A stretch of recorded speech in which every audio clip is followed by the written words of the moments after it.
Welcome to మన TV news bulletin. ముందుగా headlines. అంగరంగ వైభవంగా అయోధ్య ధ్వజారోహణం, కాషాయ పతాకాన్ని ఎగురవేసిన ప్రధాని మోదీ.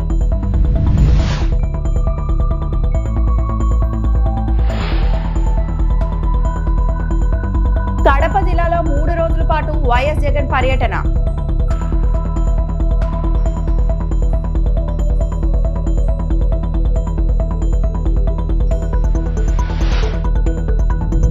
లక్షల ఇల్లు ఉగాదికి పంపిణీ చేస్తాం. ఏపీ సమాచార శాఖ మంత్రి కొలుసు పార్థసారథి.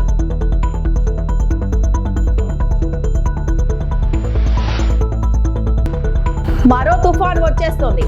5 రోజుల పాటు భారీ నుంచి అతి భారీ వర్షాలు.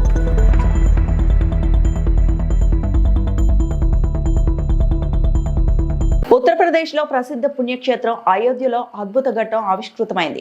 బాలరాముడు కొలువైన ఈ ఆలయంలో మంగళవారం అంగరంగ వైభవంగా ధ్వజారోహణ కార్యక్రమం జరిగింది. గర్భగుడిపై కాషాయ వర్ణంలో ధర్మధ్వజాన్ని ప్రధానమంత్రి నరేంద్ర మోడీ ఎగురవేశారు. ఈ కార్యక్రమంలో ఆర్ఎస్ఎస్ అధినేత మోహన్ భాగవత్, యూపీ గవర్నర్ ఆనందీబెన్ పటేల్, రాష్ట్ర ముఖ్యమంత్రి యోగి ఆదిత్యనాథ్ తదితర ప్రముఖులు పాల్గొన్నారు.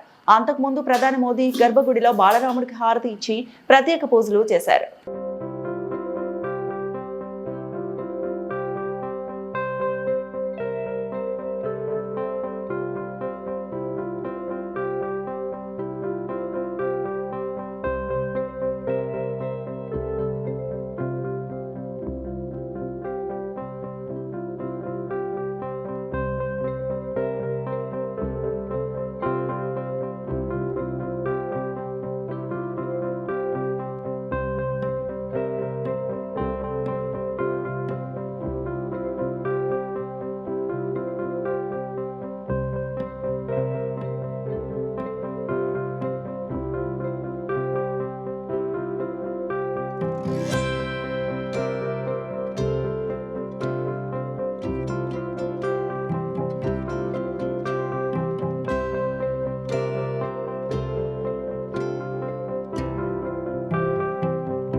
భారతీయులందరికీ ఈ రోజు ముఖ్యమైన రోజు అని ఆర్ఎస్ఎస్ చీఫ్ మోహన్ భగవత్ అన్నారు. ప్రధాని మోడీతో కలిసి అయోధ్య రామాలయంపై కాషాయ జెండాను మోహన్ భగవత్ ఆవిష్కరించారు. అనంతరం మాట్లాడుతూ ఈ రోజు భారతీయుల కళ నెరవేరిన రోజు అని పేర్కొన్నారు. రామ మందిరం కోసం ఎంతో మంది త్యాగాలు చేశారని, ఈ రోజు వారి ఆత్మలు సంతోషంగా ఉంటాయని చెప్పారు. మహంత్ రామచంద్ర దాస్ మహారాజ్, విహెచ్సి నేత దాల్మియా, అనేక మంది సాధువులు, ప్రజలు, విద్యార్థులు ప్రాణత్యాగం చేశారని గుర్తు చేశారు. ఈ నిర్మాణం కోసం ఎంతో మంది ఆశతో ఎదురు చూశారని, వారి సంకల్పం నేటితో నెరవేరిందని చెప్పుకొచ్చారు. ప్రపంచానికి శాంతి, శ్రేయస్సును వ్యాపింపజేసిన రామరాజ్య ధ్వజం ఇప్పుడు శిఖరంపై కూర్చుందని తెలిపారు. ధ్వజం అనేది ఒక చిహ్నం అని చెప్పారు. 500 సంవత్సరాల కళ ఇన్నాళ్లకు నెరవేరిందని తెలిపారు. अपने प्राण अर्पण किए, आज उनकी स्वर्गस्थ आत्मा तृप्त हुई होगी। आज वास्तव में अशोक जी को वहां शांति मिली होगी।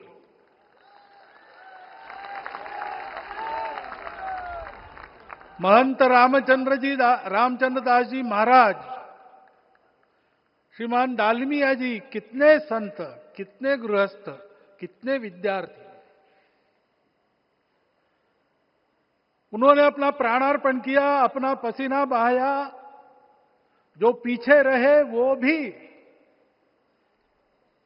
रोज ये इच्छा मन में व्यक्त करते रहे कि मंदिर बनेगा बनेगा, बन गया। और आज उस मंदिर निर्माण की शास्त्रीय प्रक्रिया पूर्ण हो गई, ध्वजारोहण हो गया, राम राज्य का ध्वज जो कभी अयोध्या में फहराता था और संपूर्ण विश्व में अपने आलोक से सुख शांति प्रदान करता था, वो ध्वज आज फिर से नीचे से ऊपर चढ़ता हुआ और अपने शिखर पर विराजमान होता हुआ हमने अपनी आंखों से देखा है, इसी देह में देखा है। ध्वज प्रतीक होता है। इतना ऊंचा ध्वज चढ़ाना कितना समय लगा आप जानते हैं? मंदिर बनने में भी समय लगा। 500 साल छोड़े तो भी 30 साल तो लगे ही। उस मंदिर के रूप में हमने कुछ तत्वों को ऊपर पहुंचाया है।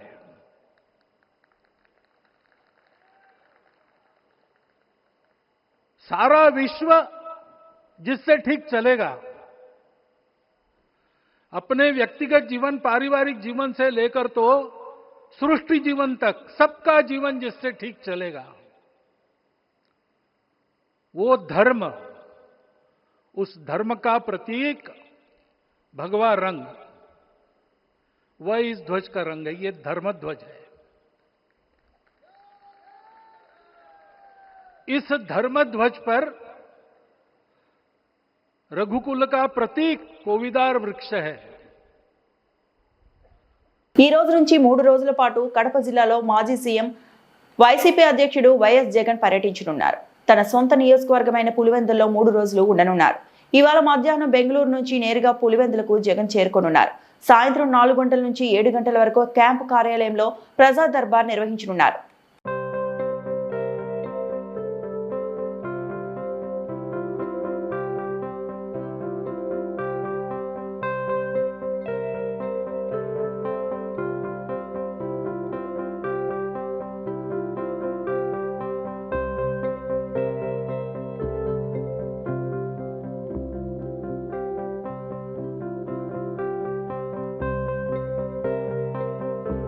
ఐదేళ్లలో కూటమి ప్రభుత్వం 15 లక్షల ఇళ్లు పేదలకు ఇచ్చేలా టార్గెట్ పెట్టుకున్నామని ఏపీ సమాచార శాఖ మంత్రి కొలుసు పార్థసారథి చెప్పారు. హౌస్ ఫర్ ఆల్ కాన్సెప్ట్ కూటమి ప్రభుత్వం ముందుకు వెళ్తోందని 5 లక్షల ఇళ్లు ఉగాదికి పంపిణీ చేస్తామని హామీ ఇచ్చారు. 2019-24 మధ్య 18 లక్షల ఇళ్లు మంజూరు అయితే కనీసం 4 లక్షల ఇళ్లు కూడా కట్టలేదని గత వైసీపీ ప్రభుత్వాన్ని విమర్శించారు. ప్రతి 3 నెలలకు ఒకసారి గృహప్రవేశ కార్యక్రమాలు నిర్వహిస్తామని పార్థసారథి తెలిపారు. ఈ రోజు ఉదయం ఏపీ సచివాలయంలో మంత్రి మీడియాతో మాట్లాడారు. 2014-19 5 సంవత్సరాల పరిపాలన, 2019-2024 ప్రభుత్వాన్ని చూసినట్లయితే గృహ నిర్మాణ శాఖకు సంబంధించి 2014-19 మధ్యలో చంద్రబాబు నాయుడు గారు ముఖ్యమంత్రిగా ఉన్న కాలంలో 8,687 ఇళ్లను పూర్తి చేశామని చెప్పేసి మనం చేస్తా ఉన్నాను. మరి 2019-24లో జగన్మోహన్ రెడ్డి గారు ముఖ్యమంత్రిగా ఉన్న సమయంలో కేవలం 6 లక్షల ఇల్లు మాత్రమే పూర్తి చేశారని చెప్పేసి కూడా ఈ సందర్భంగా నేను మనవి చేస్తా ఉన్నాను.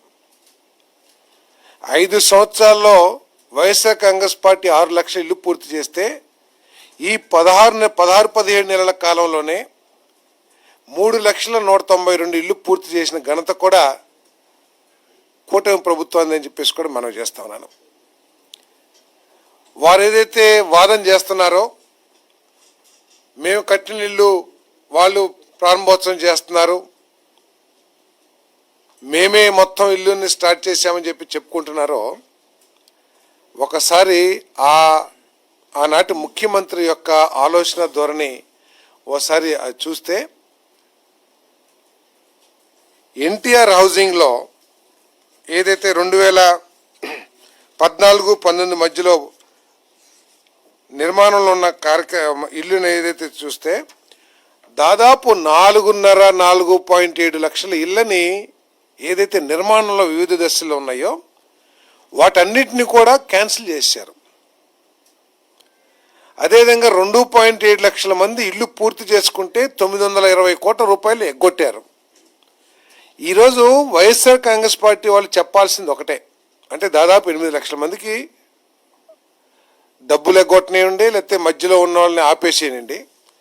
అంటే ఈ 8 లక్షల మందిలో కూడా 8 లక్షల ఇళ్లలో కూడా చంద్రబాబు నాయుడు గారు నివాసం ఉంటారనుకున్నారా, లేకపోతే తెలుగుదేశం మంత్రులు ఎమ్మెల్యేలు నివాసం ఉంటారనుకున్నారా, లేకపోతే ఈ 8 లక్షల మందిలో ఎస్సీలు, పేదవాళ్ళైన ఎస్సీలు, బీసీలు, ఎస్టీలు, అదేవిధంగా పేద అగ్రవర్ణాల వాళ్ళు పాపం కష్టం కూడ తీసుకుని రూపాయి కట్టుకుంటున్నారనే ఆలోచన కూడా ఆనాటి ముఖ్యమంత్రి గారికి రాలేదా అని చెప్పేసి నేను ప్రశ్నిస్తా ఉన్నా. నేను నిర్దాక్షిణ్యంగా 921 కోట్లని ఎగ్గొడతమే కాకుండా 4.7 లక్షల ఇల్లు వివిధ దశల్లో ఉన్న ఇళ్ళని రద్దు చేశారు.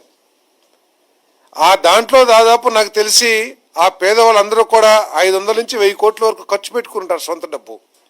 5 సంవత్సరాలు వృధాగా అయిపోయినాయి. అంటే వారికి ఆ ఇళ్లలో ఎస్సీ, ఎస్టీలు, బీసీలు, పేదవాళ్ళు నివాసం ఉంటారనే ఆలోచన రాలా. కానీ ఈరోజు ఈ ముఖ్యమంత్రి గారు ఏం చేస్తున్నారో ప్రజలందరూ కూడా ఆలోచించాలి. 18,61,000 ఇల్లు కంప్లీట్ అయితే శాంక్షన్ చేస్తే 1924లో వాళ్ళు కంప్లీట్ చేసింది కేవలం 6.7 లక్షలు, 6.5 లక్షల ఇల్లు మాత్రమే పూర్తి చేశారు. మిగిలిన ఆయనకి మిల్లేనే చంద్రబాబు నాయుడు గారు ఆలోచించినట్లే. వైఎస్ఆర్సీపీ ప్రభుత్వ హయాంలో వైఎస్ జగన్మోహన్ రెడ్డి తెచ్చిన వ్యవస్థలను కొనసాగించి ఉంటే రైతులకు మంచి జరిగేదన్నారు పార్టీ రాష్ట్ర కోఆర్డినేటర్ సజ్జల రామకృష్ణారెడ్డి. ఇప్పుడు ఆ వ్యవస్థలు లేక తుఫాన్ కారణంగా నష్టపోయిన రైతుల పరిస్థితి ఆందోళనకరంగా మారిందన్నారు. తుఫాన్తో నష్టపోయిన రైతులను చంద్రబాబు ఆదుకోలేదని సజ్జల ధ్వజమెత్తారు. ఇప్పుడు ఏ ముఖం పెట్టుకొని రైతుల దగ్గరకు చంద్రబాబు వెళ్లారని సజ్జల ప్రశ్నించారు. గిట్టుబాటు ధర లేక రైతులు అల్లాడిపోతున్నారని, ఇదంతా చంద్రబాబు నిర్వాకం వల్లేనని సజ్జల మండిపడ్డారు. వైఎస్ఆర్సీపీ హయాంలో రైతుల సంక్షేమంపై వైఎస్ జగన్ ప్రత్యేక దృష్టి పెట్టారని తాడేపల్లి పార్టీ కేంద్ర కార్యాలయంలో మీడియాతో మాట్లాడిన సజ్జల స్పష్టం చేశారు. అదొక ఫార్స్, నిజంగా ఒప్పుకోవాలి. ఆయన ఈరోజు నుంచి మొదలు పెట్టాడు, నిన్నటి నుంచి అనుకుంటా రైతన్న కోసమో ఏదో పెట్టి మొదలు పెట్టాడు. ఒక్కటంటే ఒక్కటి, అసలు ఏ మొహం పెట్టుకుని అక్కడికి వెళ్తారో అర్థం కావట్లే. కానీ రైతుల ఇళ్ళ దగ్గరికి వాళ్ళు నిలదీయడానికి ఈ చంద్రబాబు నాయుడు గవర్నమెంట్ వచ్చినప్పటి నుంచి 18 నెలల కాలంలో ఈయనకు చెప్పుకోవడానికి ఇదిగో ఇది మంచి చేశానని చెప్పడానికి ఒకటే లేదు. అవునబ్బా నువ్వు చేసావనడానికి వాళ్ళకు కనపడేది లేదు. మమ్మల్ని నిలువున ముంచినావనడానికి 1,00,000 రీజన్స్ అయితే అందరికి కనపడతాయి. ఒక్కటంటే ఒక్కటి చెప్పమనండి, ప్రతి నెల ఏదో ఒకటి గిట్టుబాటు ధర లేక రైతుల ఆత్మహత్యలో లేక రోడ్డు ఎక్కడము అన్నీ పోయి ఇప్పుడు అరటి వచ్చింది.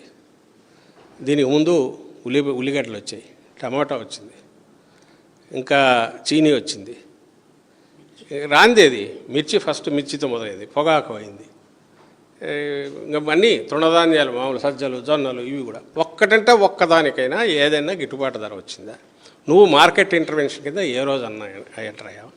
జగన్మోహన్ రెడ్డి గారి హయాంలో ధర పడింది అనగానే ఇంటర్వ్యూని కాని రోజు ఎప్పుడన్నా ఉండిందా కంపేర్ చేస్తే?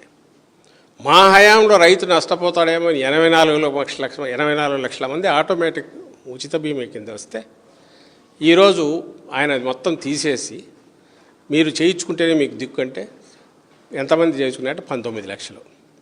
అంటే మిగిలిన దాదాపు 60 లక్షల పైన వీళ్ళందరూ అయితే మిస్ అయినట్టుగా. నష్టపోతే స్ట్రైట్ అక్కడే ఒక భరోసా, ఒక భద్రత ఏదైతే జగన్మోహన్ రెడ్డి గారు ఇచ్చినాడో ఈయన ఒక్క దెబ్బకు తీసి పడేస్తే వీళ్ళంతా పంటకు ఏదైనా జరిగితే బీమా లేక సౌకర్యం లేక మొత్తం పోయినట్టే కదా. ఇంతకంటే వేరే లెక్క ఏం కావాలా? ఇదైతే వాళ్ళ కళ్ళ ముందు కనపడుతుంటుందిగా. మొన్నటికి మొన్న తుఫాన్ ఇది వచ్చింది, ఎన్యూమరేషన్ ఏమైందో తెలియదు. ఎన్యూమరేషన్ ఎంత ఫార్స్లో మేము మాట్లాడాము, మీరు అందరూ గమనించారు, మీడియా వాళ్ళు కూడా. ఒకరోజు 2 రోజులు టైం ఇచ్చి మీరు వచ్చి రిజిస్టర్ చేయించుకుంటే చేయాలి పోతుంది అన్నాడు. ఇంకా ఇన్పుట్ సబ్సిడీ లేదు, నష్టపరిహారం అసలు ఎన్యూమరేషన్ జరిగితే నువ్వు ఎంత ఇస్తావు, అది ఇచ్చేది లేదు. అంటే ఈ రైతుకు సంబంధించి హ్యాండ్ హోల్డింగ్ అవసరమైన చోట ప్రభుత్వం నుంచి చేయగలిగింది, చేయాల్సింది తప్పకుండా. 14-19 మధ్య నీకు ఎప్పుడో ఐడియా రాలా. జగన్మోహన్ రెడ్డి గారు పెట్టిన సిస్టమ్స్ కంటిన్యూ చేసింటే కనీసం ఆ వెల్ఫేర్, దీనికి వాళ్ళ వెల్ఫేర్కి సంబంధించి ఒక భరోసా ఉండేది. వెల్ఫేర్ కూడా నువ్వు సహాయం కూడా చేసేది. వాళ్ళు నిలబదొక్కుకోవడానికి వాళ్ళు కష్టపడి చెమటోడ్చి వాళ్ళు రైతులు ఇన్వెస్ట్ చేసి నష్టపోతే మేము ఉన్నామని చెప్పి గవర్నమెంట్ ఎంత చేయగలదో ఆ మేరకు చేసేది కూడా నువ్వు పీకి పడేసినావు, ప్లగ్ పీకావు. అది ప్లగ్ పీకావు. ఈ వైపు వాళ్లకు ఉచిత సలహాలు పుండు మీద కారం రాసినట్టు మీరు వరి వేయొద్దు, క్యాన్సర్ వస్తుంది. నిన్నెవడో మంత్రి అనుకుంటా, కన్సర్న్ మంత్రి, డిమాండ్ ఆధారిత పంటలు వేయాలా? అసలు ఏంది? ఇటీవల మొందా తుఫాను 2 తెలుగు రాష్ట్రాలపై పెను ప్రభావం చూపిన విషయం తెలిసిందే. ముఖ్యంగా ఏపీని అతలాకుతలం చేసింది. మొందా కారణంగా రైతులు తీవ్రంగా నష్టపోయారు. చేతికందిన పంట అంతా నీట మునిగింది. ఇప్పటికే తీవ్రంగా నష్టపోయిన రైతులకు మరో అశుభవార్త. అల్పపీడనం క్రమంగా వాయుగుండంగా బలపడుతోంది. రేపటికి తుఫాన్గా బలపడుతుందని ఐఎండీ అంచనా వేస్తోంది. తుఫాన్గా మారాక సెన్యూర్గా నామకరణం చేయాలని ఐఎండీ భావిస్తోంది.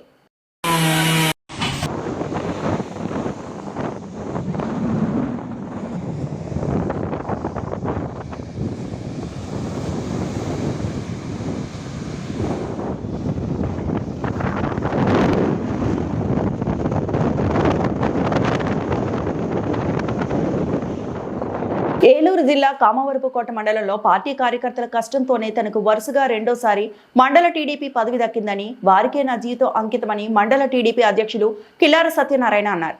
వరుసగా రెండోసారి మండల టీడీపీ అధ్యక్షులుగా ఎంపికైన కిలారకు మండలంలో పలు గ్రామాల కార్యకర్తలు, పార్టీ అభిమానులు, పార్టీ ప్రజాప్రతినిధులు ఆయన కలిసి శుభాకాంక్షలు తెలిపారు. మంగళవారం ఉదయం నుంచి మారుతినగర్లో కిలార్ ఇంటి దగ్గర సందడి వాతావరణం నెలకొంది. ఈ సందర్భంగా కిలార్ మాట్లాడుతూ తెలుగుదేశం పార్టీలో కష్టపడితే సామాన్యులకు సైతం పదవులు వస్తాయని, అధిష్టానం తప్పక వారిని గుర్తిస్తుందని చెప్పేందుకు తానే నిదర్శనమన్నారు. చింతలపూడి ఎమ్మెల్యే సొంగా రోషన్ కుమార్, ఏలూరు ఎంపీ పుట్టా మహేష్ యాదవ్, ఏలూరు జిల్లా టీడీపీ అధ్యక్షులు గన్ని వీరాంజనేయులు, మాజీ ఎమ్మెల్యే గంటా మురళి సహకారం మరువలేనిదని, వారు సూచనలు సలహాలతోనే మండలంలో పార్టీని నడిపిస్తున్నానని స్పష్టం చేశారు. పార్టీ ప్రతిపక్షంలో ఉన్న 5 ఏళ్లలో పార్టీ కార్యకర్తలు, నాయకులు పడిన కష్టం అంతా ఇంత కాదని, ఇప్పుడు పార్టీ అధికారంలో ఉన్న వేళ కార్యకర్తలను కాపాడుకోవడంతో పాటు వారికి న్యాయం చేయాల్సిన బాధ్యత తనపై ఉన్నదని తెలిపారు. ఎమ్మెల్యే రోషన్ ఆధ్వర్యంలో కేడర్ నాయకులను కలుపుకొని వెళ్లడంతో పాటు వచ్చే స్థానిక సంస్థల ఎన్నికల్లో పార్టీ గెలుపు కోసం అందరం కలిసి పనిచేసి విజయం సాధిస్తామని తెలిపారు.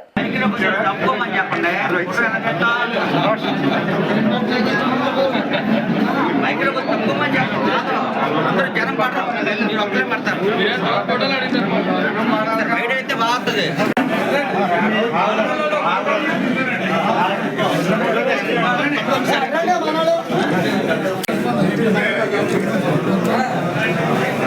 ఓకే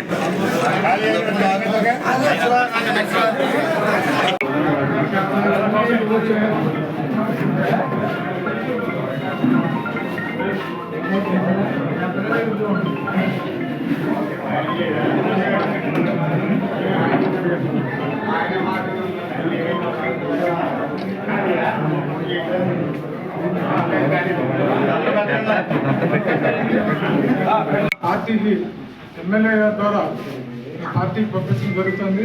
అవి కూడా సార్ట్ అవుట్ అవుతాయి ఒక్కొక్క ప్రాబ్లము. కాబట్టి అందరూ కూడా ఈ రోజు నుంచి మనలో మనకి గ్రూపులు లేవు, మనం అంతా ఒకటే చూసేది లేదు.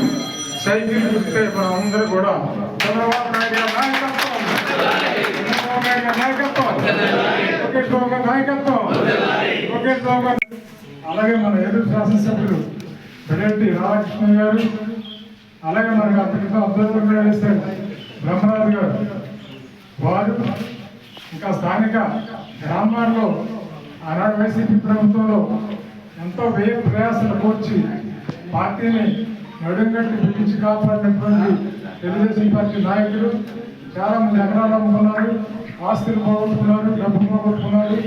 కార్యకర్తలు ఏమో జెండా మోసి వాళ్ళకేమో బుట్టలు వెళ్ళిపోయింది. అధికారం వచ్చిన తర్వాత అధికారం వచ్చిన తర్వాత ప్రతి వారికి కూడా కొంత ఎక్స్పెక్టేషన్ ఉంటుంది. ఎక్స్పెక్టేషన్ అంటే నాట్ ఓన్లీ ఫైనాన్షియల్ ఎక్స్పెక్టేషన్, ప్రతి వారికి కూడా మనకి ఆ గ్రామంలో గుర్తింపు కావాలి, లేదంటే మన మండలంలో గుర్తింపు రావాలి, అలాగే మన నియోజకవర్గంలో గుర్తింపు రావాలి అనేటటువంటి ఉంటుంది. ప్రభుత్వం వచ్చిన తర్వాత అస్తవ్యస్తమైపోయినటువంటి ఆర్థిక పరిస్థితి మన నారా చంద్రబాబు నాయుడు గారు, లోకేష్ గారు, అలాగే పల్లా శ్రీనివాస్ గారు, పవన్ కళ్యాణ్ గారు, మోదీ గారు, మన ఎన్డీఏ ప్రభుత్వం అంతా కూడా సమిష్టిగా నిర్ణయాలు తీసుకొని కేంద్రంలో కూడా ఏ విధమైనటువంటి ప్రపంచాలు లేకుండా అందరినీ సమైక్యంగా నడుచుకుంటూ రాష్ట్రాన్ని అభివృద్ధి పథంలోకి తీసుకెళ్తున్నారు. ఈ వార్తలు ఇంతటితో సమాప్తం.